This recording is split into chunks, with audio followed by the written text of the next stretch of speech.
Back for another episode of Timekeepers. We have George Anastasopoulos. Thanks for being here today. Thanks for having me back. Today we're going to talk about multitasking. Indeed. Now, we all think that when we're multitasking, it's something that allows us to be more efficient and more productive and so on and so forth. Well, in fact, it's a myth because multitasking isn't even possible. Our brains aren't wired that way. We can't actually focus on two things at the same time.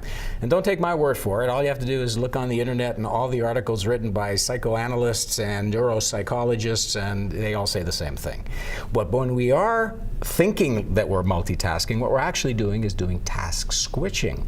And so we're going from one task to another task to another task, sometimes just in a matter of a few seconds. But it is switching, not multitasking. That's interesting. And when I did some research recently with a group of people on this concept of multitasking, I asked them at the end of a typical multitasking type day, how'd you feel? And they all said exhausted, not very productive, did a lot, but didn't accomplish much. And then when I asked the same group after a typical day where they were able to focus on one thing at a time, generally a few things over the course of the entire day, how did they feel? And they all said the same thing. Energized, really productive, and I felt great about my day. Do you have examples of that? Absolutely. Last couple of days, I finished running a sales management training program for a group of sales managers. Terrific group of people, and they were so energized during the course of the day and at the end of the day. And I asked them what it was that they were experiencing, and they all said the same thing. We were able to stay focused exclusively on what was going on in this classroom. We learned a lot and feel really energized. We can apply it more often. And by the way, I didn't miss my cell phone along the way. It didn't mean the messages didn't come in. It just meant I'll get to them later. Right. Here's another example. So I've got a client who said to me that his favorite time is doing spreadsheets. Not because they're particularly spreadsheet-friendly person, but because when they find themselves doing spreadsheet, they're so engrossed in the exercise of identifying which columns and what rows and what they're trying to deliver in terms of the spreadsheet and what kind of formulas to build, and they're so wrapped up in it that it's energizing. They're demonstrating creativity and they're designing something wonderful as opposed to being distracted by so many things. Multitasking. So we shouldn't think of single tasking as a waste of time.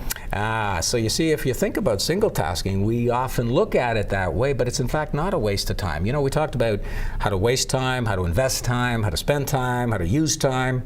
In fact, this is time appreciated. Cool. So what kind of tips can you offer that are practical for our viewers? Well, if we can put them up on the screen for our viewing audience, this is where I'd like to suggest that we start in first gear. So as you think of a typical day, start with something easy, something quick that's going to generate some momentum for you. Secondly, eliminate distractions. Even though it may be an engrossingly wonderful thing I'm working on, at the end of the day, it might be just eliminate distractions so that it doesn't consume you and distract you from what it is you're trying to do.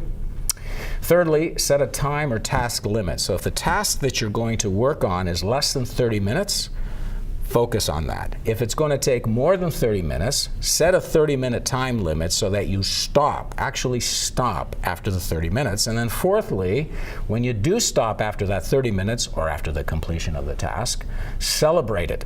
Because when we celebrate that accomplishment, that we actually did exactly what we wanted to do in that 30 minutes or finish that task, we're anchoring the moment, we're releasing endorphins into our body because it feels good, which means we're going to practice it again and again and make better decisions and use our time most effectively. Great. For more tips like that, you can visit leadershipfundamentals.com. Thanks for being here. Thanks for having me.